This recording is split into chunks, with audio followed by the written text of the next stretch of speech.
ingcindezi iningi sike sasho kwesinye isikhathi sasho ukuthi abantu bayabuya ekhaya mayisethi yabuya sekugcwele ihlobo ezinye endlini omnyazi athi ayi akaphumela endlini ongcono oyihlalela namajiti abayiphuzela abuye sekusebusuku nabasekugcwala kakhulu endlini omnye usaba nokusho ukuthi hey imali anginayo njalo ukwazi ukuthi uyasebenza la suka khona lokho imenyeziwe imali iyafuneka kuyena agcine seyihlala sidila kanjani nezimo ezifana nalezi ezishintsha ngenxa lesi sikhathi esikusona samaholide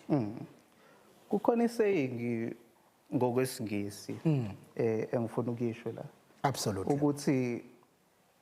we are doomed to repeat the past if we do not look at it